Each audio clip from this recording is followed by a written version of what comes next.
Bom dia, meus amados irmãos e irmãs. Graças ao Senhor por mais uma maravilhosa oportunidade que Ele nos dá. Quero convidá-los a abrirem suas Bíblias aqui na Epístola aos Efésios, capítulo 4.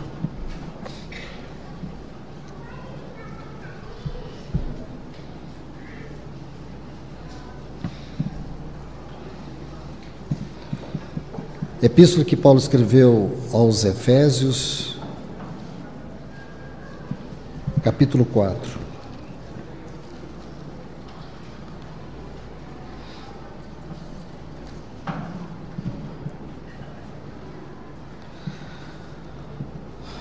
Vamos ler a partir do versículo 17.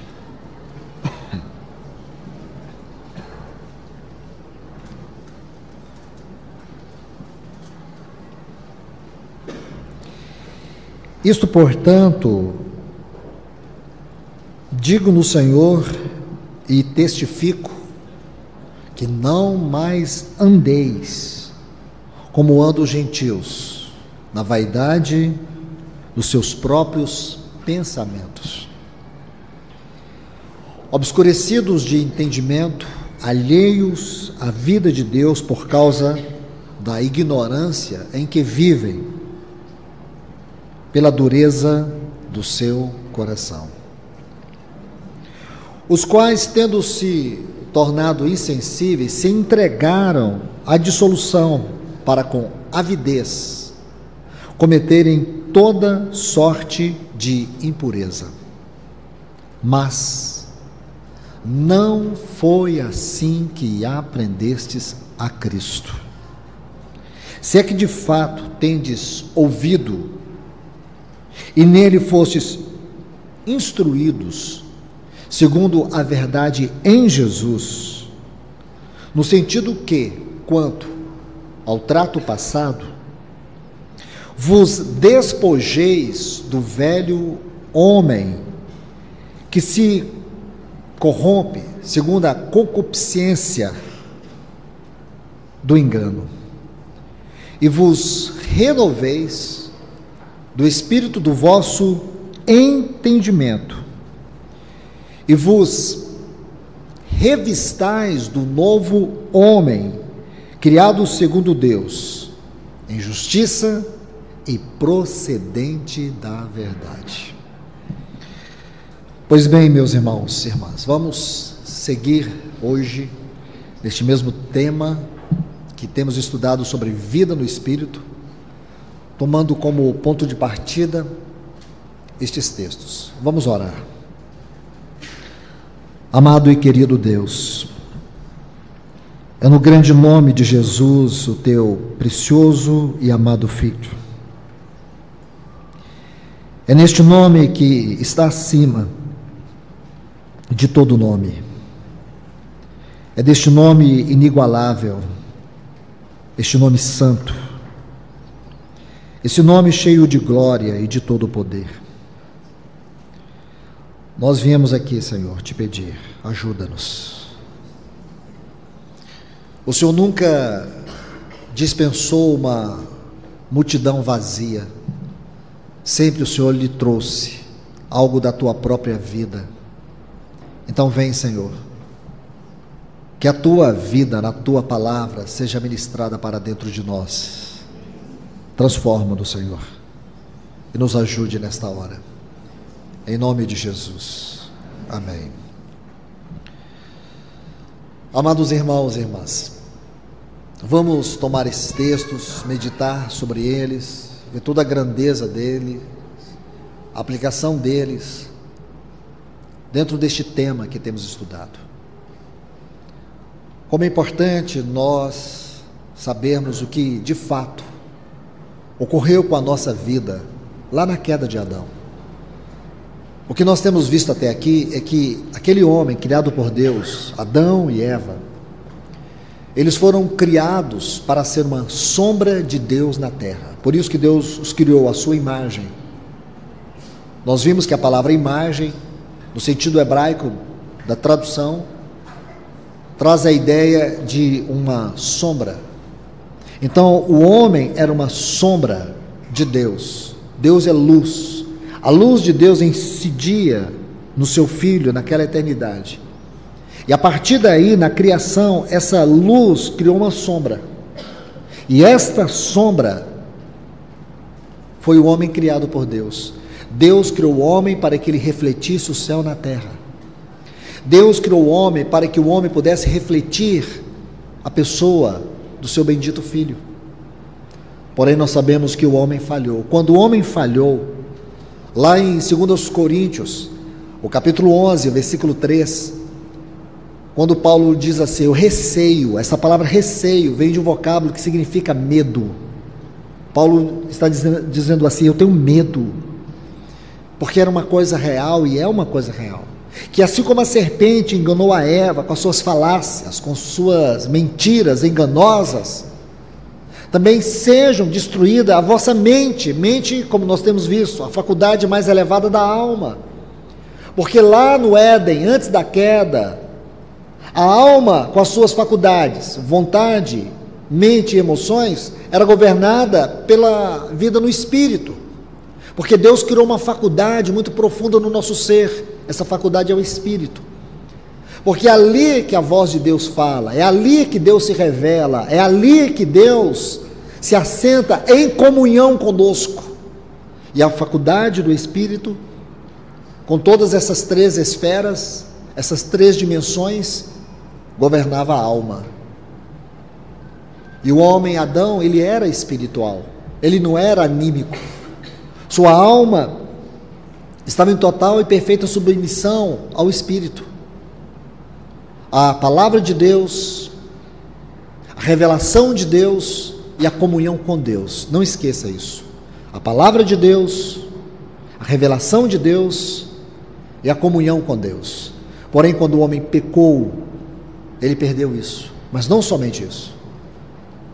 Quando ele perde a palavra, a consciência e a comunhão com Deus, ele perdeu também aquela sombra que refletia de Cristo sobre ele. Aí Paulo vai dizer assim, e seja destruída a vossa mente, e se apartem. A palavra ali dá o sentido de um divórcio, de uma quebra de aliança, de comunhão, de afeto, de distanciamento. E foi exatamente o que aconteceu. Houve um distanciamento entre o homem e Deus. Houve um distanciamento entre os céus e a terra. Porque a terra, em Gênesis 2, era o jardim de Deus. A terra refletia os céus. Então o que aconteceu, irmãos? Quando o homem pecou, aí Paulo vai dizer assim, e vos afaste da simplicidade e da pureza devidas a Cristo. A simplicidade e a pureza, descrita por Paulo aqui, era como que as vestiduras dessa sombra, essa sombra refletia essa vestidura em Adão e Eva. Aquilo que Davi canta no Salmo de número 8, versículo 5, de glória e honra, quem é o homem para que dele te lembres, o filho do homem para que o visites, fizeste, no entanto, menor do que Deus, e de glória e honra o vestistes. Porque a palavra coroastes não existe no texto original. A palavra ali é vestidura. Então o homem criado por Deus, ele tinha uma vestidura. E que vestidura é essa, irmãos? Então lembre-se, o homem foi criado à imagem. A imagem e a semelhança era a vestidura. Glória e honra. Pureza e simplicidade. Essa era a vestidura. Então, quando nós estudamos a palavra semelhança, vocês se lembram? Ocorre 22 vezes no Velho Testamento. A maior ocorrência dessa palavra se encontra no livro do profeta Ezequiel. E a ocorrência que mais se aproxima da descrição, da interpretação, do significado, da aplicação desta palavra, está no livro do profeta Ezequiel, capítulo 1, versículo 28. Quando ele vai descrever a glória do Senhor. E ele vai dizer que a glória do Senhor era como o arco-íris, com as suas 7 cores, falando de infinitude, plenitude e perfeição da criação.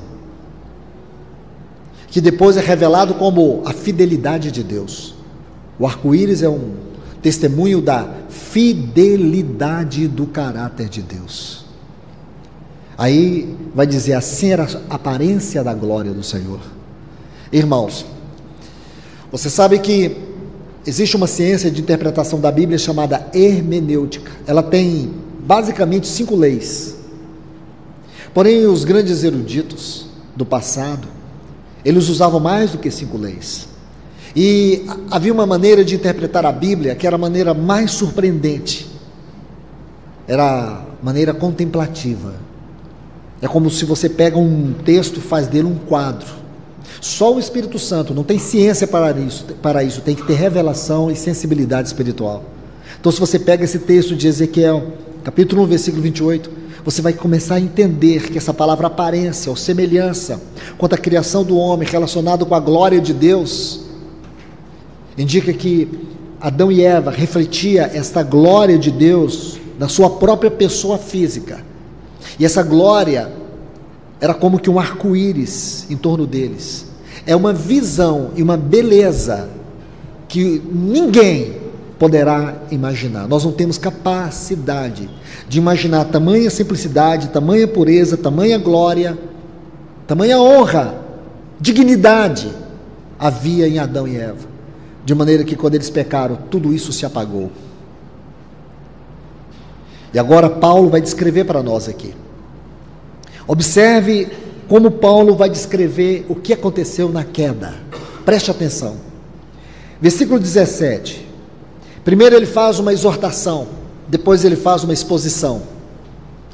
Ele diz assim: isto, portanto, digo, e no Senhor testifico, não mais andeis. Observe, irmãos, Paulo não está falando para ímpios, ele está falando para a igreja. Não mais andeis. Por que não mais andeis? Porque existe toda a possibilidade de nós andarmos. Existe toda a possibilidade de nós renunciarmos todas as heranças que nós temos em Cristo. Existe toda a possibilidade de nós desprezarmos todas as insondáveis riquezas que temos em Cristo. Existe toda a possibilidade de nós renunciarmos à nossa posição em Cristo. Então ele diz, não mais andeis. A palavra andeis, na Bíblia, ela dá um enfoque de conduta, de comportamento, de atitude. Ele diz, não mais andeis como andam os gentios, na vaidade dos seus próprios pensamentos. Pensamentos está ligado à mente. Não mais andeis, não tenham uma conduta mundana. Ele está dizendo assim claramente, não voltem a ter a conduta mundana que vocês tinham outrora. No capítulo 5 ele diz assim, outrora éreis trevas, aqui no capítulo 5, outrora éreis trevas, andai como filhos da luz. Você sabe o que significa? Exatamente a interpretação, aqui em Efésios 5, quando Paulo diz assim, andai como filhos da luz. Você pode estudar essa frase, mas sabe o que ele quer dizer exatamente, irmãos? Ele nos leva para o plano original de Deus. Ele está dizendo assim, reflitam a luz. Irmãos, deixe-me um pouco mais longe para vocês entenderem isso. Sabe qual é o meu grande temor, irmãos? Eu peço que o Espírito Santo frustre esse temor que eu tenho no meu coração. É que ao descermos este corredor e passarmos aquela porta para fora, tudo isso vai ficar esquecido. Vocês não podem fazer isso, irmãos. Não permita que o seu coração seja um cemitério da palavra de Deus. Não permita que essas palavras morram dentro de você. Peça ajuda ao Espírito Santo. Senhor, torne vida em mim a tua palavra. Nós não podemos, irmãos, sermos verdadeiros cemitérios da palavra de Deus. A palavra de Deus, ela tem que produzir vida dentro de nós. Nós não somos obrigados a ouvir nada. Neemias também não era. Neemias vivia lá no palácio do rei da Pérsia, confortavelmente. Ele não tinha mais nada a ver com Jerusalém. Jerusalém estava entregue ao opróbrio, infelicidade dos seus irmãos que ainda viviam lá. Ele, diferentemente dos seus irmãos, e graças a Jeová, tinha um maravilhoso emprego, o emprego dos sonhos. Como um judeu cativo, ele conseguiu na Pérsia ser o copeiro do rei. O rei não bebia nada, sem que antes passasse por Neemias. Ele era um homem de extrema confiança do imperador, do rei da Pérsia, um dos maiores reinos daquele tempo. Então ele estava muito bem. O problema era deles, o problema não era dele. Mas um dia Hanani e seus irmãos, eles foram visitar Neemias na Pérsia. Então Neemias desce para falar com eles, e deve ter descido muito. Ele deve ter descido as escadarias, passado pela guarda real, por toda a segurança. Aí lá no pátio, estavam aqueles homens mal vestidos, queimados pelo sol. Neemias, diferentemente deles, se banhava com bálsamo, usava os perfumes mais caros, que vinham da Índia, que Hanani e os seus irmãos, se eu ganhasse o perfume daqueles, com certeza eles iriam vender para poder se alimentar pelo menos por 60 dias, porque Neemias era um homem da alta corte. Então Neemias desce. Seus irmãos deviam olhar para ele vindo Neemias, talvez acompanhado de 2 soldados por segurança, e ele talvez dissesse assim para os soldados: espera aí que eu vou falar ali com os meus compatriotas e com meu irmão. Neemias chega até eles, eles devem olhar e dizer: Neemias, você está muito bem, você deve estar muito bem. E ele estava, irmãos. Mas Neemias faz o que todos nós temos que aprender a fazer: perguntas. Neemias perguntou: como está Jerusalém? Aí eles disseram: Jerusalém está destruída. Quando Neemias pergunta por Jerusalém, Neemias sabia exatamente o que representava Jerusalém no coração de Deus. Então vou facilitar a pergunta de Neemias para a gente entender o conteúdo dela. Como está o coração de Deus? Aí eles falam assim: está em opróbrio. O inimigo devastou tudo. Os muros derribados, o templo destruído. Todos os utensílios da casa de Deus estão aqui, debaixo do reino de vocês, lá na Babilônia. A Pérsia comanda tudo. As portas estão queimadas. O povo está doente. Ninguém tem força para nada. Está tudo acabado. Seus irmãos foram embora. Na função de Neemias, segundo a tradição, ele deveria comparecer diante do rei todos os dias, com o olhar de um homem cheio de paz, de alegria, satisfeito, feliz. Ele comparecia todos os dias, mas a tristeza tomou o espírito dele de tal forma que a alegria dele não conseguia expressar a verdade. A alegria dele escondia um coração amargurado e infeliz. A Bíblia diz que Neemias chorou por muitos dias, por causa do testemunho de Deus na terra.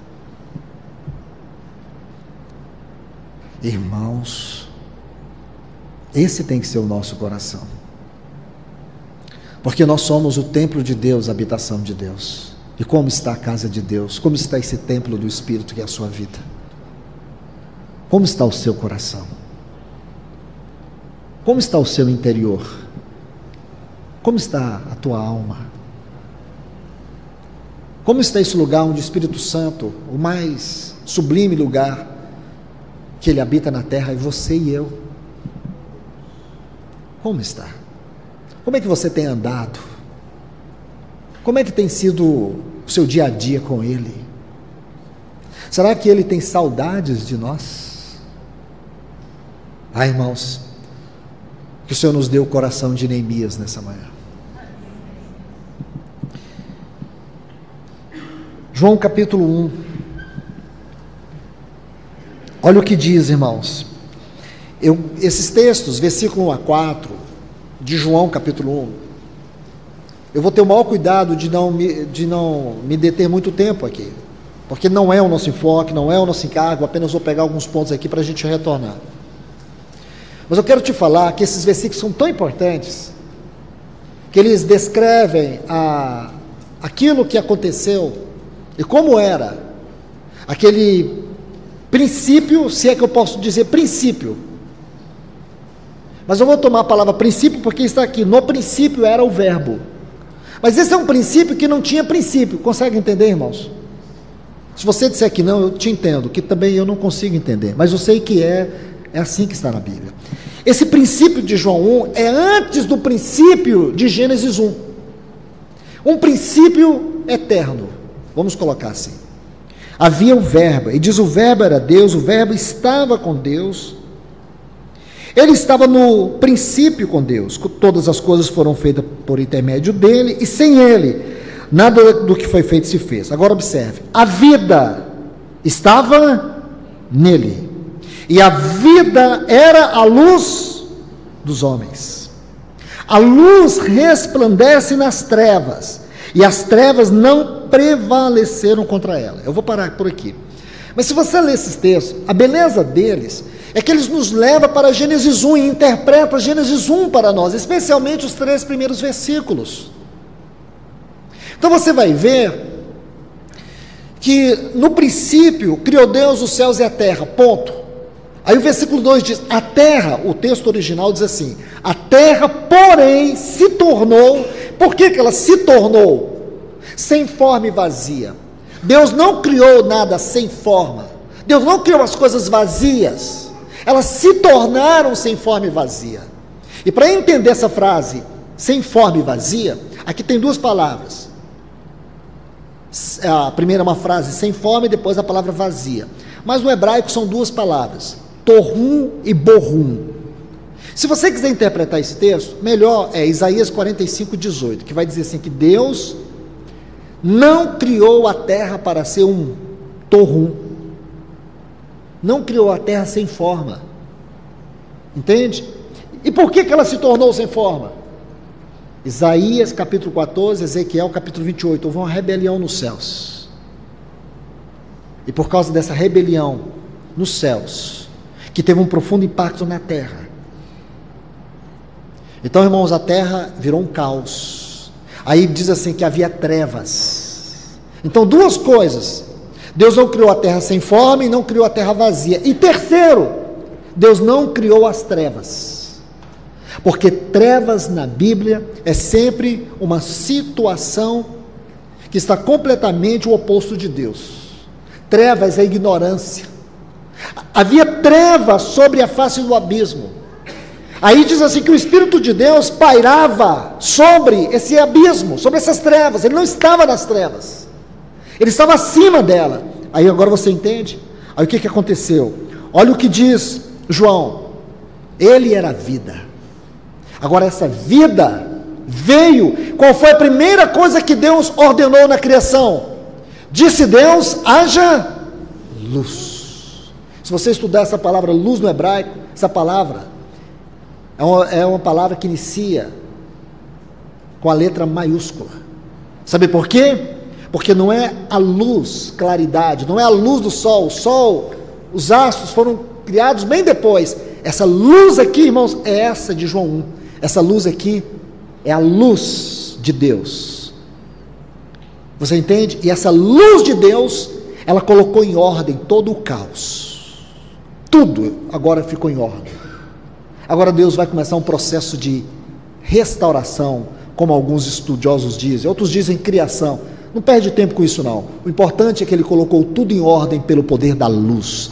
Jesus disse: eu sou a luz. Então quando você pensar em luz, não pense em nada que seja menor do que isso. Efésios capítulo 5 diz assim que nós somos filhos da luz. É esta luz, a luz que reflete a essência do ser e da vida de Deus. Nós somos filhos da luz. Adão perdeu a luz. Aí você vai ver que quando João prossegue dizendo aqui, no versículo 5 em diante, ele vai dizer algumas coisas muito tremendas.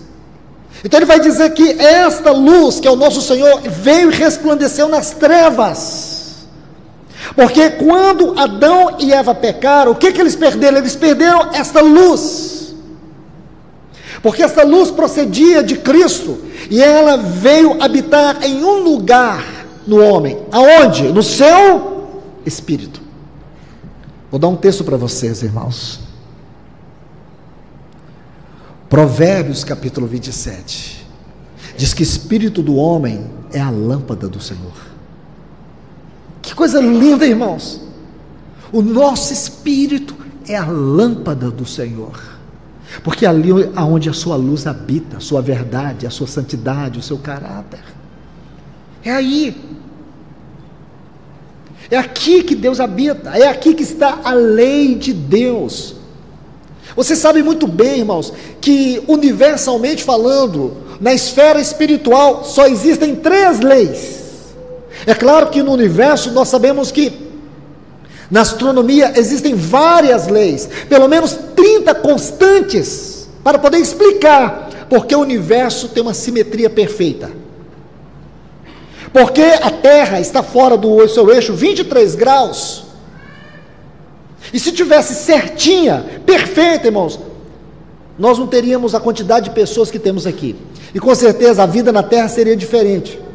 Talvez tivéssemos hoje menos de 1/3 da quantidade de pessoas, porque boa parte da Terra não poderia ser habitada, mas Deus, para ficar tudo perfeito, Ele colocou ela 23 graus fora, tudo perfeito segundo as suas leis.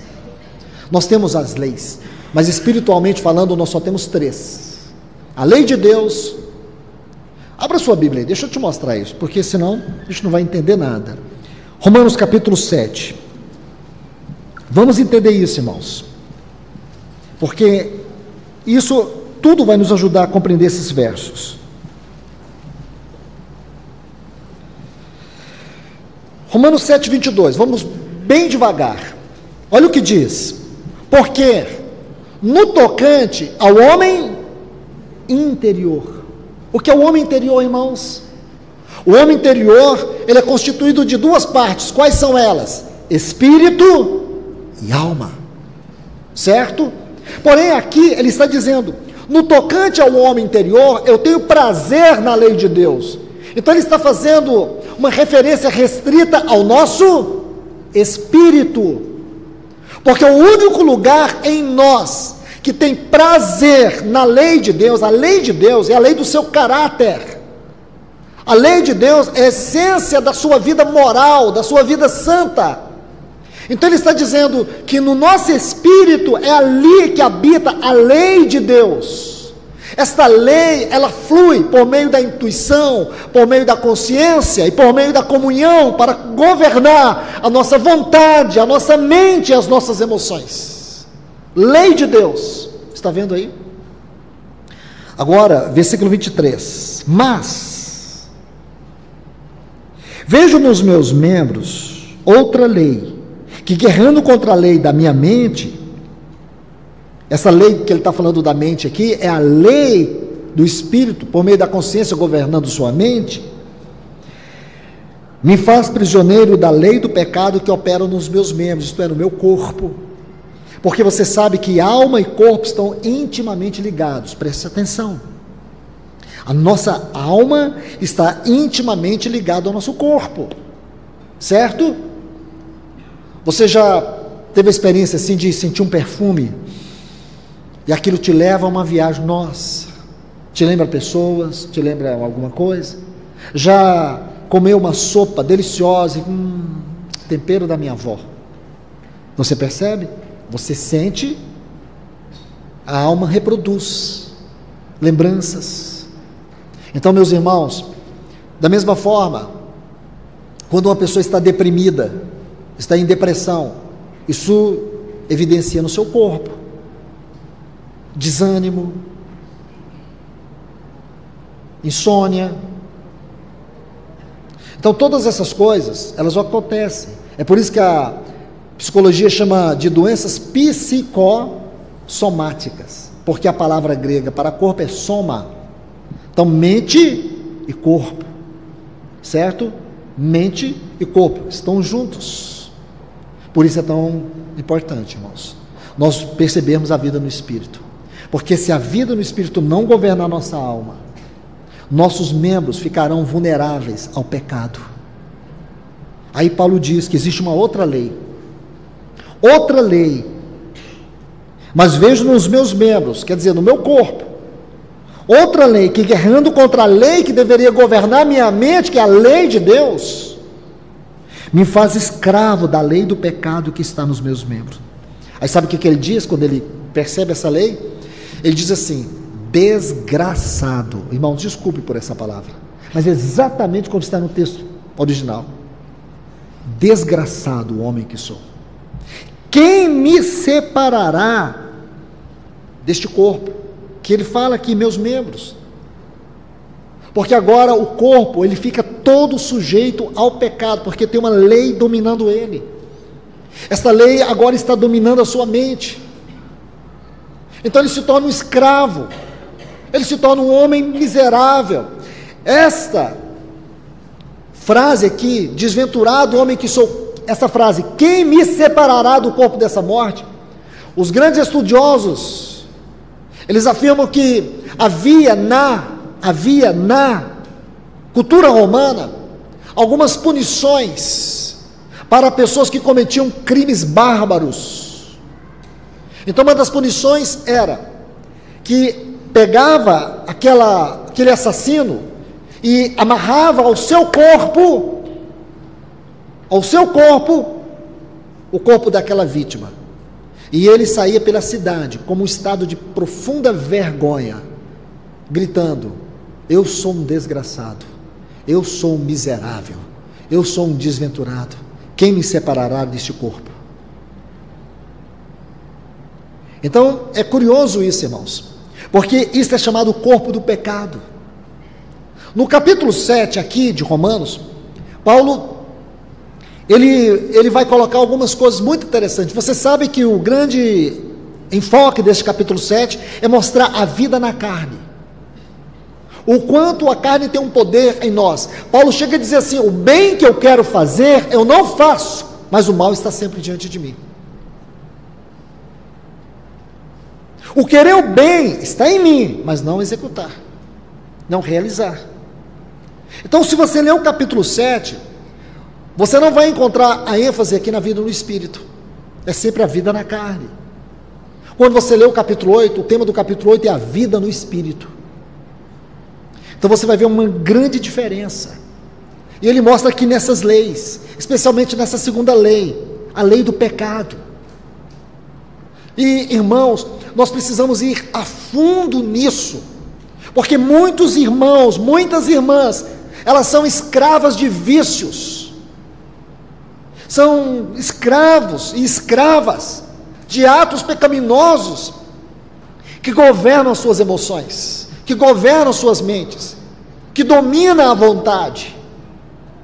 E eu digo para você, se você não encontrar um caminho em Cristo, pelo poder do Espírito Santo, onde você possa encontrar refrigério, ajuda, você nunca vai crescer, você nunca vai experimentar qual seja a boa, perfeita e agradável vontade de Deus.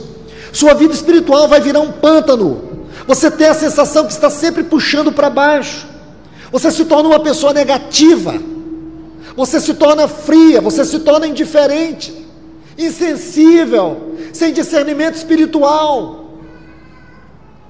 E repito o que eu tenho dito, aí você vê na prática que a comunhão com a palavra é praticamente zero. Você só pega a palavra o dia que você vai na reunião.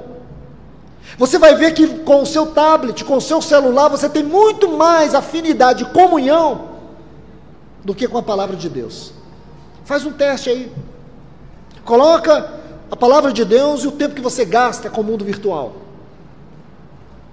O mundo virtual, irmãos, é uma das maiores armadilhas que esse sistema, quando Paulo diz assim em Efésios capítulo 6, quando ele fala sobre a hierarquia dos poderes das trevas, ele diz principados, potestades e dominadores deste mundo tenebroso.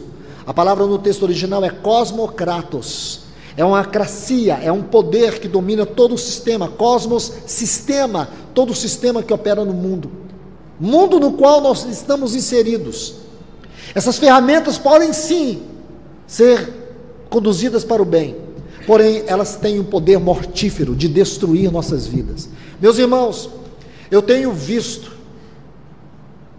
muitos casamentos serem destruídos por causa do celular. O último que eu vi não tem nem 2 meses, não tem 2 meses, porque o esposo chegou para a esposa e falou assim: o que você está vendo? Não, não é da sua conta. Não, é como não é da minha conta? Deixa eu ver. Não é da sua conta. E trancou-se no banheiro. E ele ficou batendo. Sabe o que resultou nisso, irmãos? Hoje estão divorciados em 2 meses. Sabe por quê? Hoje os casais, eles colocam senha. Irmão, se o seu celular tem senha que a sua esposa não sabe, você já começou a assinar o seu divórcio. Satanás está te ajudando. Nossa vida tem que ser transparente, luz. A luz, ela tem que entrar e a luz tem que sair. Tem que haver transparência, tem que haver reflexo. Se você é uma pessoa opaca, irmãos, não faça isso. Não deixe esse mundo virtual destruir o seu mundo espiritual. Cuidado. Satanás está usando isso aqui, irmãos, para aprisionar pessoas. Hoje as pessoas andam assim. Olha, se você é jovem, quer ganhar dinheiro no futuro, se especializa em ortopedia de pescoço, vai ficar milionário. Porque essa vai ser a doença que mais vai dar dinheiro para a medicina. Já está provado. Problema cervical. As pessoas estão sendo escravizadas, vivendo como verdadeiros zumbis, criando ambientes virtuais de relacionamento, de amigos, que eles nunca viram a face. As pessoas estão se tornando mais insensíveis nos nossos dias. O toque está acabando. As criancinhas pequenininhas estão hostis. Uma geração egocêntrica, egolátrica, umbigocêntrica. Tudo gira em torno deles. Por isso que os jovens estão se mutilando e se matando. Estão perdendo as afeições. Estão divorciando dos seus pais dentro de casa. Não se tem mais um jantar, um almoço em família. Porque se for colocar todas as panelas na mesa, não cabe, porque a mesa está tomada de celular. Irmãos, eu estou falando isso não é em tom de brincadeira, é como um clamor de Deus para nós. Satanás, ele está nos envolvendo em um grande sistema, que está roubando o nosso tempo, a nossa comunhão, o lugar da palavra. Você pode perceber que os jovens perderam o poder da contemplação e da concentração, eles não conseguem concentrar, não conseguem contemplar. Se você quiser dar aula para as crianças e ser bem sucedido, manda cada um pegar o celular e fica no WhatsApp, aí você vai conseguir a atenção deles. Porque a mente moderna, ela está vivendo a síndrome do pensamento acelerado, as pessoas não conseguem mais parar a contemplar. Eu já ouvi mais de uma pessoa dizer assim: você sabe que eu não posso levar meus netos para a fazenda, porque eles odeiam fazenda. Eles não gostam de fazenda. Sabe por quê? Porque lá não tem celular. As crianças estão perdendo a contemplação, a concentração, o amor, o contato.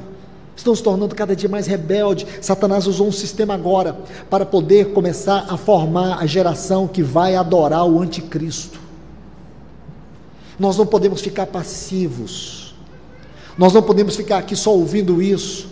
Nós temos que tomar uma atitude urgente contra os poderes das trevas. Então, meus irmãos e irmãs, hoje você vê as pessoas controladas emocionalmente por este mundo virtual.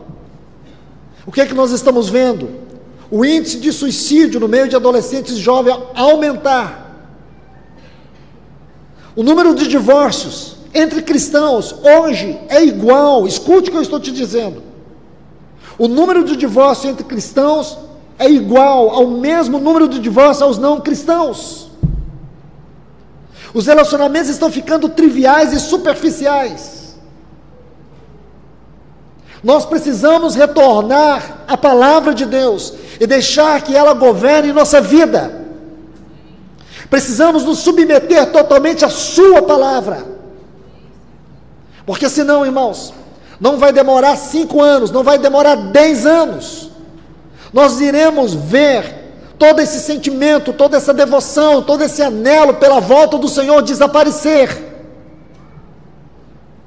Vocês podem achar que eu estou exagerando, mas eu tenho tido a oportunidade de pregar o Evangelho na Europa. Mas você sabe o que me assusta naquele país, naquele continente? É que ali está uma geração que se diz muito avançada na cultura. Porém eu digo para vocês, a geração mais perdida que eu já vi em toda a minha vida. Digo para vocês que o continente africano está mais aberto ao Evangelho do que a África. Se você for na Inglaterra, você vai ver aquelas catedrais, que Spurgeon, que Moody, Whitefield, aqueles lugares que estes homens de Deus pregaram, hoje são museus. São museus. Satanás, irmãos, ele não quer simplesmente produzir heresias no meio do povo de Deus, ele quer diluir a verdade. Por isso que esses palhaços de púlpito são muito mais aceitos do que os profetas. Hoje o povo gosta muito mais de ouvir história e psicologia do que a exposição da palavra de Deus, porque nós estamos perdendo o senso da leitura, o amor pela leitura, estamos perdendo o contato com a vida da palavra. Não é uma Bíblia que você lê, é uma Bíblia que te lê. Não é uma Bíblia que simplesmente você olha para ela, mas ela olha, ela entra dentro de você como vida e te transforma, e te convence, fala dentro de você. Nós não podemos perder isso, irmãos. Mas se continuarmos passivos como estamos, não vai demorar muito, que os cristãos não vão mais ter contato com isso. Tudo vai girar em torno do celular. Aí você aproveita no culto, quando está sentado, já olha o seu saldo bancário, já manda um WhatsApp, já manda a sua esposa preparar comida, já liga no iFood, já prepara um pedido, já liga para o Uber, marcando que às 11 horas você está saindo da reunião, ele já vai estar na porta, pronto, você resolveu a sua vida, mas quando você desliga o seu celular, a reunião já terminou. Irmãos, eu digo para vocês, eu estava numa conferência, no interior de São Paulo, uma comunidade muito grande, eu fiquei assustado, irmãos, porque o local onde eu ministrava era muito alto, então eu via muito bem as pessoas na frente. A quantidade de pessoas com o seu WhatsApp, Facebook aberto na reunião, eu fiquei assustado. Eu estava na Califórnia, irmãos, e quando eu cheguei na reunião, todos os lugares estavam tomados, então eu sentei lá atrás com a minha esposa, e a reunião começou, e eu fiquei olhando, irmãos, me perdoe falar essas coisas aqui para vocês, mas que sirva de alerta. Eu olhei assim, as pessoas com seus Facebooks, mostrando, e conversando, e o irmão aqui falando, o pessoal do louvor cantando. Eu falei, não, essas pessoas não estão erradas não, quem está errado sou eu. Chamei minha esposa, falei, vamos embora. Ela disse, mas você não vai ministrar a palavra? Deus está longe daqui, Deus não está nessa reunião, o que eu vou fazer aqui? Eu vou falar para quem aqui? Olha como esse povo está. E pensa, irmãos, que estava um frio de rachar lá fora. E a minha carona, a pessoa que tinha me levado, estava lá na frente, com o seu WhatsApp também aberto. Eu falei para minha esposa, vamos para o frio. Estava 1 grau abaixo de zero, vamos para o frio, vamos para o carro, vamos para algum lugar. Aqui eu não quero ficar. Porque para mim isso aqui não é o povo de Deus. Essa aqui é a comunidade que vai adorar o anticristo. Esse povo não é sério. Vamos lá fora, deve ter bêbados, mendigos lá fora. Vamos ver se a gente encontra alguém lá fora para pregar. Aqui não. Irmãos, é de assustar. É de assustar, e ninguém vê mal nisso. As pessoas acham que isso aí é normal. Não é normal. Se Deus não estiver presente entre nós, não é normal. Se nós perdermos a face de Cristo, não é normal. Então nós não podemos nos acostumar com isso, irmãos. Porque o pecado vai nos dominando, a lei do pecado vai nos governando. E nós vamos perdendo a lei de Deus. Olha o que Paulo diz aqui: miserável, desventurado, homem que sou. Aí ele faz um clamor: quem me separará do corpo dessa morte, dessa lei do pecado? Irmãos, a maior grandeza desse versículo, desse capítulo 7 de Romanos, é ele não terminar no versículo 24, ele ainda tem o versículo 25, que diz assim: mas, graças a Deus por Cristo Jesus. Ele diz: graças a Deus por Cristo Jesus nosso Senhor, de maneira que eu, olha o que ele diz, de mim mesmo, com a mente, sou escravo da lei de Deus. Sabe o que ele quer dizer? Que ainda existe uma possibilidade de caminho, que com a mente nós temos que ser escravo da lei de Deus. Quando é que com a mente eu me torno escravo da lei de Deus? Quando o Espírito de Deus, quando a lei de Deus habita no meu espírito. Essa é a obra que Cristo Jesus veio. Ele veio agora, irmãos, nos vivificar, nos ressuscitar, nos tirar do império de trevas, nos transportar para o seu reino. Então agora a lei de Deus vai governar por meio da consciência a minha mente. Então ele diz aqui: sou escravo da lei de Deus, mas na carne, aqui, ainda com a lei do pecado. Então você pode perguntar assim: irmão, então eu posso continuar pecando? Porque aqui diz que eu sou escravo da lei do pecado. Não, coloque as coisas nos seus devidos lugares. De fato, irmãos, essas leis são imutáveis. A lei do pecado é imutável. Deus não destrói leis. Deus não destrói uma lei. Esta lei é imutável. Ela existe aqui nos meus membros.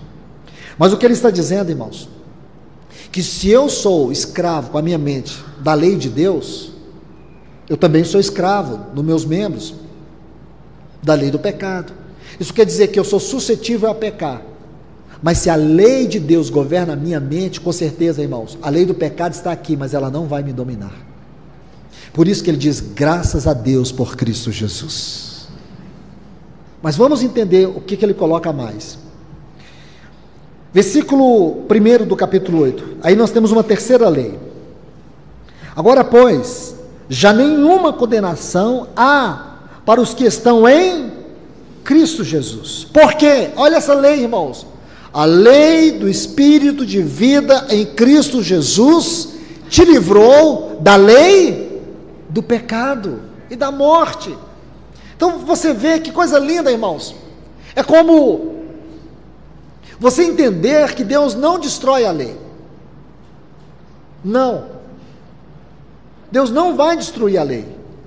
Deus vai nos dar uma outra lei para sobrepujar esta lei. Tá certo? É isso que acontece, irmãos.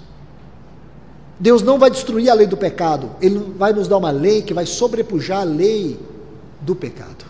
Qual é a lei que Deus vai nos dar? É a lei do Espírito de vida em Cristo Jesus.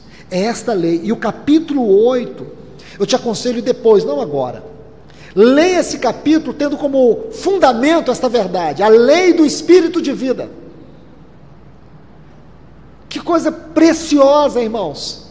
Porque nós estamos agora governados pela lei do Espírito de vida. Essa lei não existia, mas ela passou a existir quando o Espírito Santo foi derramado para fazer uma habitação eterna dentro de nós. Então essa lei é o caráter do Espírito, e esta lei que nos domina, que nos governa, que vai governar a nossa alma. Então se essa lei do Espírito de vida, através da consciência, governa a alma, a lei do pecado está nos meus membros, mas porém não vai me dominar mais, porque a partir de agora eu sou governado pela lei do Espírito de vida em Cristo Jesus. Que coisa linda, irmãos. Isso é transformador. Então agora a gente vai voltar para Efésios. Vamos voltar. Efésios 4,17. Paulo diz assim: isto, portanto, digo e no Senhor testifico, que não mais andeis. Agora você entende a ênfase dessa frase, não mais andeis, porque você pode dizer: mas irmão, eu sou tão fraco, eu sou tão débil, irmão, eu tenho um pecado que eu não consigo me livrar dele. Olha, irmão, falando sinceramente para você, na verdade você só é fraco porque você tem prazer nas suas fraquezas. Você tem prazer em se tornar um escravo do pecado. Nenhum cristão maduro salvo em Cristo, porque a gente ouve muito isso. Irmão, tem um irmão aqui, nossa, ele ainda não tem 20 anos que ele não consegue se livrar desse pecado, ele ainda está assim. Irmão, sinceramente, é cristão mesmo, irmãos? Nasceu de novo? Nasceu? Ou é um cristão religioso, ou é um cristão com salvação psicológica, salvação emocional? Será que realmente foi Cristo que entrou na vida dele? Será que os grilhões do pecado foram quebrados? Será que o Espírito Santo veio habitar o seu espírito? Eu não consigo entender essa salvação, irmãos. Talvez seja pela minha fraqueza de concepção. Não consigo entender. Porque quando eu encontro salvação na Bíblia, encontro pessoas salvas na Bíblia, elas são salvas de verdade. Não tem essa coisa de salvação periférica. Salvação é de verdade. Você pode errar? Pode. Você pode falhar? Claro. Mas nós não temos prazer no pecado, nós não temos prazer na falha, porque o Espírito Santo dentro de nós, ele nos convence do pecado, da justiça e do juízo. Você sente a tristeza que o pecado provoca dentro de você. Você percebe a separação. Você não tem prazer nas trevas do pecado. Como pode, irmãos? Como pode? Tem muita gente banalizando a graça de Deus. Tem muita gente banalizando a santidade de Deus. Você pode dizer: mas irmão, isso aí não é colocar jugo? Isso é colocar peso? Mas que vida cristã difícil é essa? A vida cristã não é difícil. A vida cristã é impossível. E sabendo disso, sabe o que Deus fez? Deus nos deu seu Filho como vida. Deus nos deu seu Filho como justiça. Deus nos deu seu Filho como santidade. 1 Coríntios, capítulo 1, versículo 30. Ele é a nossa justiça. Ele é a nossa santidade. Ele é a nossa redenção. O nosso papel é morrer. Não vivo eu, mas Cristo vive em mim. Nós temos que entender isso, irmãos. O mal está aqui. Agora o que eu vou fazer? Alimentar a minha carne? Alimente o seu espírito. Renda-se, quebrante-se. Seja sincero e honesto com Deus. Como disse o salmista no Salmo 139, sonda-me, ó Deus, envia a tua luz, penetre a tua luz dentro de mim, essa luz que é vida, essa luz que é verdade, essa luz que é santidade. Salmo 36, 9, em ti está o manancial de vida. Sabe o que ele quer dizer? Em ti está a fonte inesgotável. Na tua luz eu vejo a luz. Sabe o que ele quer dizer? Nesta luz, e nunca diminua esta luz. Lembre-se do que eu te falei em João capítulo 1, versículo 4. Na tua luz, a luz que é a vida de Deus, que é a verdade de Deus, que é a santidade, nesta luz eu vejo a mim mesmo. Eu vejo quem eu sou. Mas não esqueça da primeira parte: em ti está o manancial de vida. Deixe-me adicionar um texto aqui. Lá em Jeremias, no capítulo 2, Deus diz assim: Jeremias, este povo cavou cisternas rotas. Sabe o que Deus estava dizendo? Esse povo cavou uma cisterna que não retém a água, mas a mim, manancial de águas vivas, eles não querem. Deixa eu colocar mais 2 textos aqui. Jesus dizendo para aquela mulher samaritana, Em João 4, quando ele pediu água para ela, ele disse: como sendo tu judeu, pede água para mim, que sou mulher samaritana?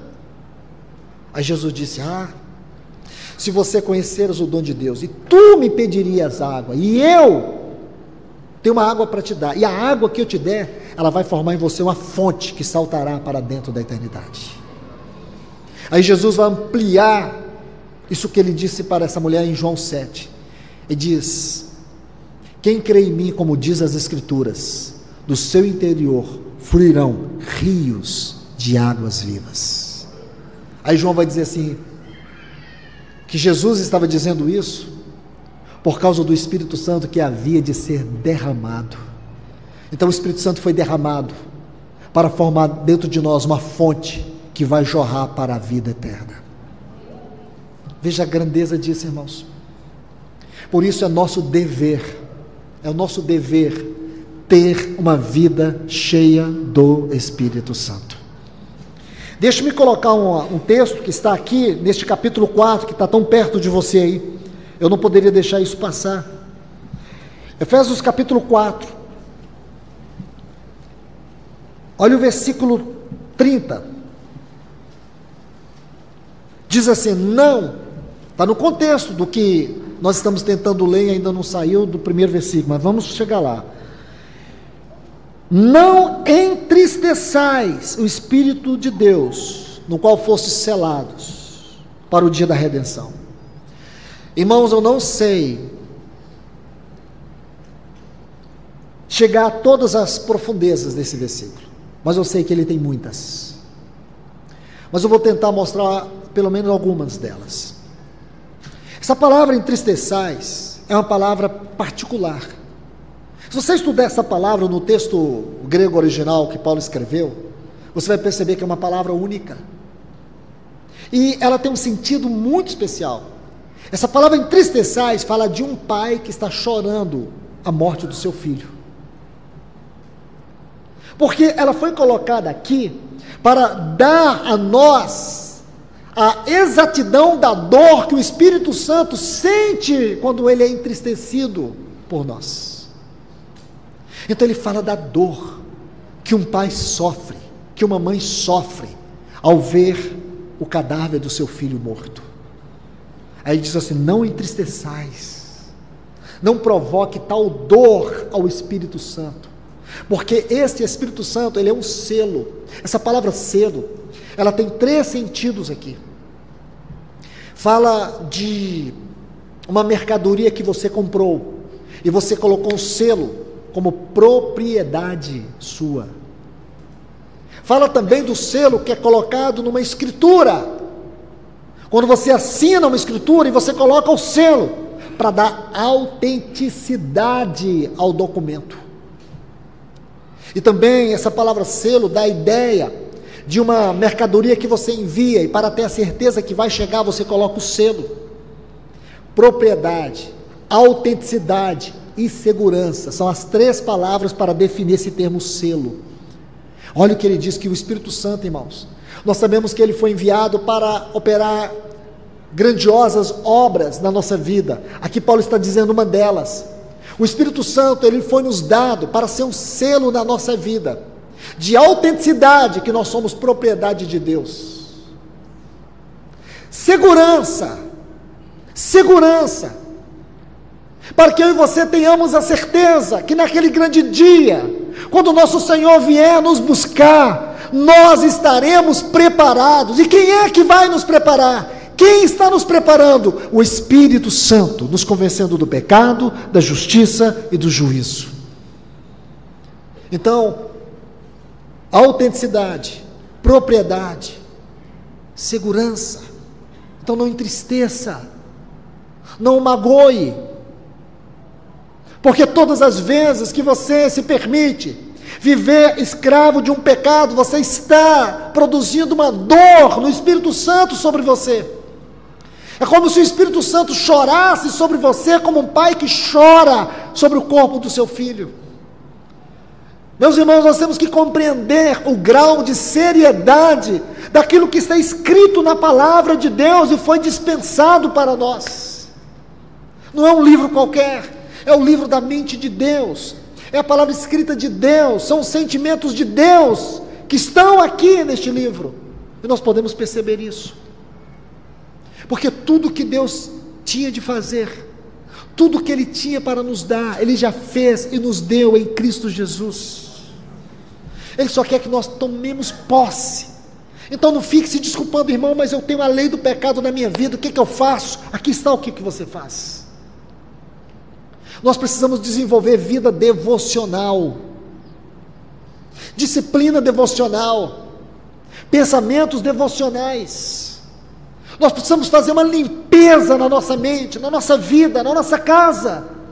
Veja tudo aquilo que está na sua mente, na sua casa, em torno de você, que não te leva a Cristo. Tudo que rouba o seu tempo com Ele, tudo que tira de você o foco dEle, todas essas coisas são responsabilidades nossas. Tire, porque muitas delas podem ser fendas, podem ser brechas para Satanás te manter num cativeiro de pecado, roubar o seu tempo de comunhão com Deus. Então não fique se fazendo de vítima do pecado. A lei do pecado está aí, mas se a lei do Espírito de vida em Cristo Jesus não te governar, você vai se tornar um escravo do pecado. Isso não é vida cristã. Isso não é vida cristã. Isso é enganação. Tem um texto lá em Números 16, 33, que diz assim: pereceram no meio da congregação. Muitos irmãos estão perecendo no meio da congregação. Muitos irmãos estão comendo migalhas enquanto tem uma mesa farta. Muitos irmãos estão vivendo uma pobreza espiritual enquanto as abundâncias de Deus estão sendo derramadas no seu corpo. Deus não quer isso para você, meu irmão e minha irmã. Aquilo que eu compartilhei ontem com você sobre Zaqueu, desce dessa árvore, porque você é o objeto especial da atenção de Deus. Mas não abuse da graça dEle, não abuse das misericórdias dEle que tem se renovado a cada manhã, não abuse do amor dEle por você. Ele tem feito tudo para te atrair, para te alcançar, para não te perder, e Satanás faz tudo para te amarrar, para te aprisionar, para te destruir. Aproveite que o Senhor está falando face a face com você, e renda-se aos seus pés, como Maria fez. Procure ter uma vida devocional diante dEle, porque a vida é séria, irmãos. A vida é muito séria, e muitos cristãos não estão percebendo isso. Se você não entender e não receber por amor, talvez um dia você vai poder entender pela dor. Vamos terminar aqui a leitura. Eu já quero terminar, irmãos. Versículo 18, ele vai dizer para nós o que aconteceu na queda. Então, voltando às últimas frases do 17, vaidade dos vossos pensamentos, obscurecido, a palavra aqui é coberto de trevas. Quando o homem pecou, sua mente ficou obscurecida, coberta de trevas, obscurecidos de entendimento. A palavra entendimento aqui é a mesma palavra para mente no texto original, mente obscurecida. Mente obscurecida é uma mente em trevas, porque quando o homem caiu, a luz de Deus vinha no seu espírito, essa luz jorrava pela consciência sobre a mente, então a mente era iluminados os olhos do vosso entendimento. Então o que significa iluminados os olhos do vosso entendimento? A luz de Deus no nosso espírito, pela consciência governando a mente, aí a mente passa a ter olhos iluminados, compreende? Aí ele diz assim, alheios. A palavra aqui é alienado, distanciado. Quando o homem pecou, então ele ficou distante de Deus, alienado. Ele se perdeu de Deus. Por isso que Adão foi se esconder entre as árvores do jardim, porque ele ficou alienado. Ele sentiu que ele perdeu Deus. Alheios à vida de Deus por causa da ignorância. A palavra ignorância aqui, a tradução dela significa falta de conhecimento. Mas não é um conhecimento só no sentido intelectual, é o conhecimento derivado da experiência, da comunhão, aquele conhecimento que a gente percebe que tem no casamento. Quem conhece melhor você é o seu cônjuge. Por quê? Porque é um conhecimento baseado na experiência, nos afetos. Aí ele diz, em que vivem pela dureza, a palavra dureza aqui é poroses, que dá o sentido de um calo que vai cobrindo. Então o que aconteceu, irmãos? Dureza do vosso coração, essa palavra dá a ideia de um calo, de um bloqueio. Coração é a parte afetiva, emocional do nosso ser. E aqui tem o sentido de descrever as faculdades da alma. Então as faculdades da alma, mente, vontade e emoção, sofreram um bloqueio e com uma calosidade, porque não tinham mais a sensibilidade do governo na vida do Espírito. Versículo 19, os quais tendo se tornado insensíveis, e por que insensíveis? Por causa da dureza do coração, porque agora o coração está bloqueado. A palavra insensíveis aqui é perdido nos sentimentos. O homem caído, quando o nosso espírito estava morto, nós tínhamos os sentimentos insensíveis, não havia sensibilidade para a voz de Deus. E diz assim, se entregar à dissolução, a uma luxúria, ao pecado desenfreado. Agora, irmãos, versículo 20, olha o que diz, mas não foi assim que aprendestes a Cristo. Então essa frase, aprendestes a Cristo, tem que estar ligada a esse contexto. O que quer dizer, irmãos, em sentido mais profundo, é que a vida de Adão, governado pela vida no Espírito sobre a alma, era a própria vida de Cristo transmitida a eles. Porque você se lembra? O homem foi criado para ser uma sombra de Deus. Ele era a imagem de Deus, e nós sabemos que a imagem de Deus é Cristo. Toda a vida de Adão era governada pela luz de Deus no seu interior. E aí nós vamos entender que essa luz é Cristo, porque João 1,4 vai dizer para nós. O que significava, irmãos, que a vida de Adão seria um aprendizado a Cristo, seria um crescimento em Cristo. Ele chegaria à medida da estatura do varão perfeito.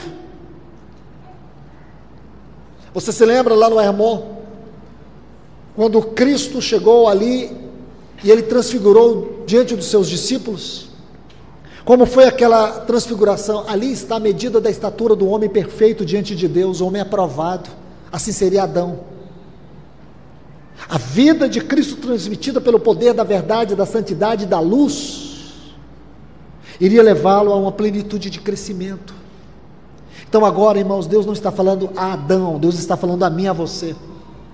Deus está nos levando à perfeita varonilidade, à medida da estatura, da plenitude de Cristo. E se está aqui, nos versículos 12 e 13, desse capítulo 4 de Efésios. Como que nós vamos chegar a isso, irmãos? O Senhor está nos mostrando. Cristo agora é a medida de Deus para nós, Ele é o padrão de Deus para nós. Mas Deus não exigiu nada de nós que Ele não alcançasse em Cristo. Tudo que Deus exigiu de nós, Ele alcançou em Cristo.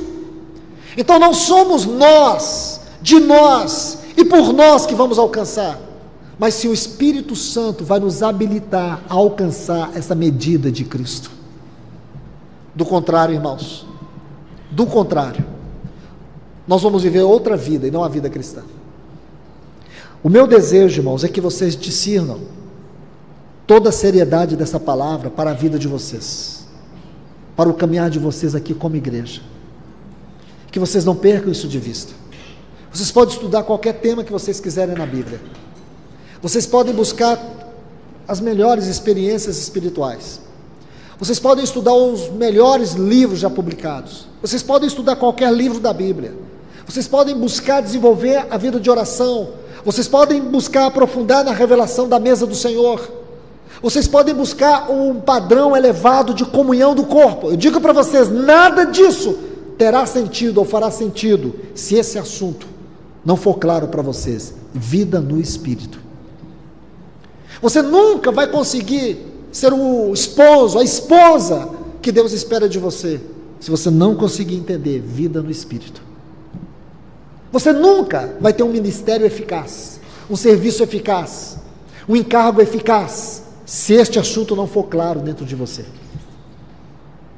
Nunca, irmãos. Você vai perceber que você vai ficar patinando, sem sair do lugar. Vai ficar andando em círculos, dando volta e não indo a lugar algum. Por isso esse assunto é extremamente urgente para a igreja do Senhor Jesus. Compreender as nossas faculdades interiores, compreender o nosso homem interior, como diz a sequência dos textos aqui, despojar do homem velho. Quando Deus introduziu a nação de Israel em Canaã, sabe o que ele fez? Ele pegou a geração velha e sepultou no deserto. Só a nova geração entrou em Canaã. Só a nova geração venceu os gigantes, venceu os obstáculos. Só a velha geração. Eles foram reprovados lá em Ritma, na 15ª estação. Deus já havia reprovado eles, porque eles viram gigantes, eles duvidaram da palavra de Deus, eles não tiveram coragem, porque tudo isso faz parte da velha criação, covardia. Então, irmãos, nós precisamos nos revestir de Cristo, revestir da sua vida, de tudo o que Ele é. Tudo que Cristo alcançou foi para nós. Tudo que Ele ganhou, Ele derramou para nós. E o Espírito Santo está fazendo esta obra de trazer a realidade, de substantificar em nossa vida aquilo que Cristo alcançou. Porque a vida de Cristo é a nossa vida. Quando Cristo, que é a vossa vida, se manifestar, então Ele é a nossa vida. Se nós não entendermos isso, irmãos, se não tomarmos Cristo como a nossa experiência, como está em Filipenses, no capítulo 1, tomar Ele como a nossa vida, no capítulo 2, tomar Ele como o nosso modelo, no capítulo 3, tomar Ele como o nosso alvo, no capítulo 4, tomar Ele como a nossa vitória, nós nunca vamos avançar na vida cristã. Vamos viver mediocridade espiritual. Deus não quer que você seja medíocre na vida espiritual. Deus quer que você seja maduro na vida espiritual. Quando a Bíblia diz que o diabo, ele anda ao nosso derredor procurando a quem tragar, como um leão, você vai ver que o leão, a leoa, esses animais, quando eles vão buscar a sua presa, eles procuram 3 tipos de presa. Quais? Os bebês, os infantis. Ele procura os fracos, porque os fracos sempre ficam para trás. Ou então, os doentes, porque os doentes não têm força. Essas são as presas fáceis. Peça ao Espírito Santo que na luz da sua palavra sonde o seu coração. Se você é um cristão imaturo, infantil, neófito, se você é um cristão emocionalmente doente, vulnerável, uma pessoa que vive escravizada por algum tipo de doença que debilita a sua fé, que debilita a sua convicção em Deus, que debilita a sua persistência na oração, na comunhão, que te debilita a desenvolver na palavra de Deus. Ou se você é uma pessoa fraca, uma pessoa que vive flertando com o pecado, uma pessoa que dá voltas e volta naquele mesmo pecado, que não caminha para o alvo, não tem o foco do que é verdadeiramente a vida cristã, você fica na superficialidade. Peça isso, irmãos. Eu não posso acreditar que Deus me trouxe aqui nessa comunhão com vocês para falar essas coisas, para dizer para essas paredes. Eu não estou querendo dizer que muitas pessoas são assim, porque eu não julgo ninguém, mas talvez haja uma só pessoa aqui, e talvez Deus moveu todo esse encontro só para falar com uma pessoa aqui. Então, se é uma pessoa aqui, que seja você a se render ao Senhor, porque o Senhor quer ter avanços de glória no meio do seu povo. Nós temos que ser muito mais do que isso aqui como igreja. Nós temos que avançar muito mais do que já temos avançado. Nós temos que ir muito mais alto do que já temos chegado até aqui. Nós temos muito mais para experimentar do que já temos experimentado. Porque eu creio, irmãos, que antes da volta do Senhor, não vai ter uma igreja aqui fugindo do anticristo, fugindo do juízo de Deus sobre as nações, porque o juízo de Deus virá sobre as nações. Aquilo que a Bíblia mostra é que, antes da volta do Senhor, haverá uma igreja triunfante, audaciosa, corajosa, destemida, forte, cheia da sua presença.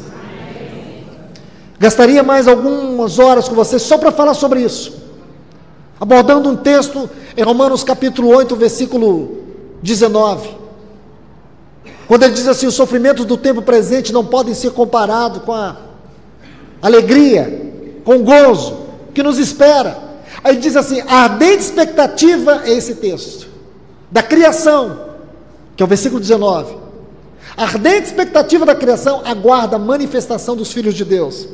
Esse texto, por muito tempo, ele foi mal traduzido e interpretado, porque a gente acha que isso aqui é lá para a eternidade. Não é, porque a palavra filhos aqui é ruios. Sabe o que é isso? Filhos maduros. E vou dizer mais, vou colocar um texto aqui, vou colocar dois. Um está em Atos 3, quando Pedro está fazendo uma exposição sobre o nosso Senhor, ele diz assim, que ele está retido no céu até o tempo da restauração de todas as coisas. Diz que o nosso Senhor está retido nos céus até o tempo da restauração de todas as coisas. Um outro texto, Efésios 1:10, de fazer convergir nele na dispensação da plenitude dos tempos todas as coisas. Vou interpretar esse texto. Essa palavra convergir, a tradução dela é reunir novamente todas as coisas. É uma palavra grande, ana, kefa, laomai. Ana, de novo, kefa, cabeça.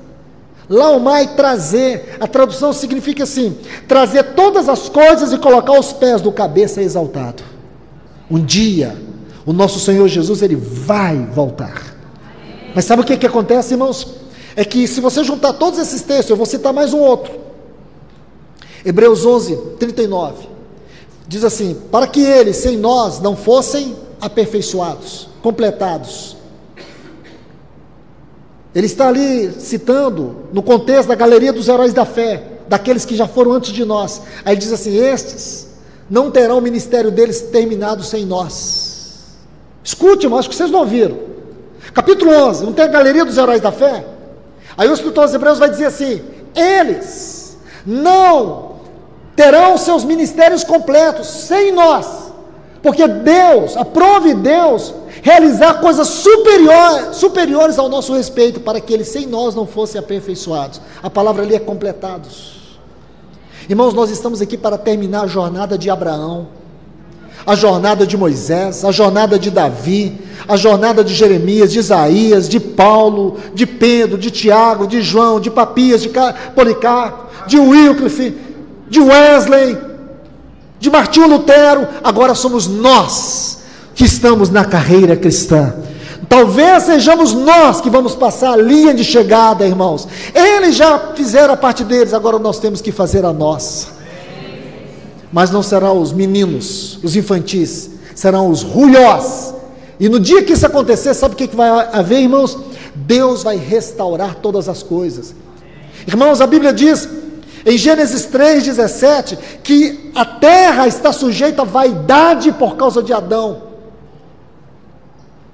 ao caos por causa de Adão, porque aqui Paulo vai dizer, ele vai falar sobre alguns gemidos. Um dos gemidos aqui é que a natureza geme, a natureza está gemendo, porque ela espera ansiosamente que esses ruiós apareçam. Esses ruiós é a igreja gloriosa, esses ruiós é a igreja que vai preparar o caminho para a volta do nosso Senhor Jesus. Esses ruiós, irmãos, através deles, Deus vai vencer o mundo, Deus vai vencer a carne, Deus vai vencer o diabo pelo poder da vida de Cristo neles.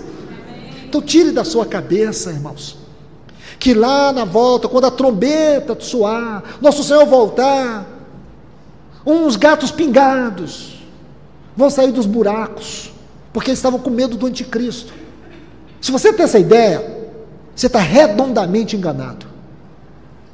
Porque se a igreja primitiva, a igreja que começou, era corajosa, audaciosa, não temia a morte, não temia leões, não temia prisões, não temia açoites, não temia morrer, não temia sofrer pelo Senhor, eu também creio que o nosso Senhor não será envergonhado. Ele também terá um testemunho tão eficaz como foi o testemunho daquela primeira igreja. É assim que eu vejo, porque o juízo, a grande tribulação, não é para provar os crentes, não. Se você está achando que me mostra esse texto na Bíblia, irmãos, que eu devo estar perdido na minha leitura. A grande tribulação é o juízo das nações, começa lá em Apocalipse capítulo 8. E vocês lembram quando começa as trombetas? Diz assim que os santos vão orar. E a oração deles vai ser como um incenso diante de Deus. Aí a oração do nosso Senhor Jesus, o incenso da oração do nosso Senhor. E aqui, irmãos, aí nós temos que estudar mais outros dias, estudar o que significa o incenso, porque você vai ter que estudar cada especiaria que compõe o incenso, para você saber que o incenso fala das virtudes morais do nosso Senhor Jesus, que torna as nossas orações aceitáveis diante de Deus. A nossa oração é tomada pelo incenso da oração de Cristo e chega diante de Deus, está lá em Apocalipse capítulo 8, e quando esse incenso chega, aí diz assim, que o primeiro anjo pegou a trombeta para tocar. Houve chuva de granizo na terra. Não é assim, irmãos? Aí você vai ver a chuva de granizo. Aí depois você vai ver o juiz, a outra trombeta, um asteroide que vai cair sobre o mar. Um outro que vai cair sobre as fontes das águas. Aí vai haver a quarta trombeta, um grande eclipse sobre toda essa terra. Aí a quinta trombeta diz que vai haver uma crise mundial tão terrível, que os homens vão entrar em tamanho desespero, que eles vão sentir como que golpeados por escorpiões. Aí a sexta trombeta diz que vai haver a terceira, uma terrível guerra mundial. Aí tem uma pausa, irmãos. Capítulo 10 de Apocalipse. Aí João olha, quando ele olha, ele vê um anjo. Diz que esse anjo era grande, irmãos. Ele tinha o pé na terra e outro pé no céu. Ele está pisando. Ele diz que esse anjo é o anjo da aliança. Tinha um arco-íris, porque é o anjo do Senhor. Aquele anjo, irmãos, que percorre todo o Velho Testamento, chamado o anjo do Senhor, porque ele é uma cristofania de Cristo. É esse anjo. Esse anjo aparece. O capítulo 10 é uma digressão do Apocalipse. Ainda não tocou a sétima trombeta. A sétima trombeta está em 1 Coríntios 15, 1 Tessalonicenses 4:13. Ela não tocou. Mas aí João tem a visão do anjo. Quando João vê aquele anjo, ele fica estarrecido com tamanho poder. Aí Deus fala para João: continue profetizando, não pare. Eu tenho muitas coisas para dizer, mas eu não vou dizer. Ele não diz para nós quem é o anticristo. Ele não disse. E alguém quer saber quem é o anticristo? Não perca seu tempo, vai conhecer Cristo. Vamos conhecer quem é Cristo. Deus quer nos revelar Cristo e não o anticristo. Não me interessa o anticristo, irmãos, não me interessa quando ele vai chegar, por onde ele vai chegar. Eu quero esperar Cristo e não o anticristo. O anticristo é para os apostatas, o anticristo é para o mundo. Nós não temos compromisso com o anticristo, nós temos compromisso com Cristo. Então Deus não mostrou para ele que é o anticristo. Muitas coisas Deus não mostrou para João, porque elas não são necessárias. Deus mostrou para João que era necessário para nós. Deus quer que nós nos concentremos nele. Deus quer que nós nos concentremos na sua palavra. É isso que Deus quer. Então, meus irmãos, aí você vai ver que aí no capítulo 10, versículo 7, Deus fala assim para João, que o sétimo anjo vai tocar a trombeta, e o mistério de Deus será revelado. Apocalipse 10, 7. O que é o mistério de Deus, irmãos? Colossenses 2, 2, vai dizer que o mistério de Deus é Cristo. Mas o que é Cristo na Bíblia? Cristo na Bíblia é o Messias? Não. Se você diz que você está redondamente enganado. É muito mais do que Messias. Você está traduzindo palavra. Se você ficar traduzindo palavras, você não vai chegar talvez na revelação delas. Cristo na Bíblia não é um sinônimo de Messias para a igreja, talvez para Israel, mas para nós não. Cristo na Bíblia para nós é muito mais do que o Messias. Cristo na Bíblia para nós é aquilo que está em 1 Coríntios capítulo 12, versículo 12, que diz assim: assim como o corpo é um, e tem muitos membros, e todos os membros sendo muitos, constitui um só corpo. Aí ele diz, assim também com respeito a Cristo. Então, como Paulo está definindo Cristo aqui em 1 Coríntios 12? Um corpo constituído de muitos membros. Quando foi que ele viu isso, irmãos? Quando ele ia perseguir para destruir a igreja no caminho de Damasco. Ali ele estava, irmãos, com ordem para varrer a igreja da terra. Mas de repente veio uma luz. Ah, que luz, irmãos. Como a gente falou dessa luz hoje. Ela percorre toda a Bíblia, irmãos. Ela percorre toda a Bíblia. Começa lá em Gênesis. Aí você olha na Nova Jerusalém, ela está tomada por essa luz. Diz que lá na Nova Jerusalém não tem o sol, porque o Senhor será a sua luz. Essa mesma luz irradiou na vida de Saulo, e ele caiu. Só que ele não estava preparado para o que ia acontecer, irmãos. Ele caiu. Quando ele caiu, irmãos, ele ouviu uma voz que dizia assim: Saulo, Saulo. Irmãos, ele fez uma pergunta: quem és tu, Senhor? Quando ele ouviu a resposta, foi a resposta mais devastadora da sua vida. Aquela resposta veio como um furacão e quebrou tudo, a ponto dele dizer assim: aquilo que eu considerei lucro na minha vida, aquilo que era lucro para mim, eu considerei perda, por causa da sublimidade do conhecimento de Cristo Jesus, meu Senhor, pelo qual perdi todas as coisas. Perdeu tudo, porque aquela luz veio como um furacão, e aquela voz na luz disse para ele assim: Egoeme Yeshua, eu sou Jesus, a quem tu persegues. Naquele dia, ele aprendeu algumas coisas. Primeiro, quando Jesus disse, eu sou, Saulo era um fariseu dos fariseus. Os fariseus nunca conjugavam a primeira pessoa do presente do indicativo, porque eles entendiam que aquilo que aconteceu com Moisés, lá em Êxodo 3, quando ele perguntou para Deus, quando ele chegou perto de Deus, que direi para Faraó? Aí Deus disse assim: diga para Faraó que eu sou o que sou. Para os judeus isso era a coisa mais santa que podia haver sobre Deus. Naquele dia, Paulo ouviu que Cristo era Deus com Deus, porque ele disse, eu sou, Egoeme. Aí, ele ouviu a mais assustadora de todas as verdades, que poderia devastá-lo para sempre. Eu sou Jesus. Aquele Jesus que ele acreditava que estava morto, sepultado, ele era o Deus que ele tanto adorava. Eu sou Jesus. Aí, por último, a quem tu persegues? Ele não perseguia Jesus, ele não perseguia, ele perseguia a igreja. Aí naquele dia ele viu que Jesus, que Cristo e a igreja são um. Por isso que ele disse lá em Efésios 5:30, grande é este mistério, mas eu falo de Cristo e da igreja, porque ele sabia que Cristo e a igreja era um corpo orgânico. O cabeça está no trono e o seu corpo está na terra. Isso é Cristo, irmãos. Então olha essa sétima profecia, essa sétima trombeta. O mistério de Deus será revelado. E que mistério é este? Cristo e a igreja será manifestado. Quando nós, irmãos, ouvimos aquela trombeta, os mortos em Cristo, os nossos irmãos que já partiram, eles vão ressuscitar.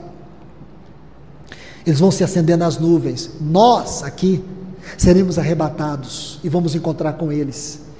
Imagine que tempo de comunhão, irmãos. Mas não será tudo, porque dali depois nós partiremos mais alto para ver a face do nosso amado Senhor Jesus. Então não pense que essa igreja que vai passar por essa linda experiência é uma igreja esquelética. Não, é o exército de Deus que está nessa terra, e você foi chamado para fazer parte desse exército. Você é membro deste corpo. Então não aceite nenhuma desculpa do pecado na sua carne. Permita que o Senhor faça uma grande e poderosa obra em você. Que Deus te abençoe. Vamos orar.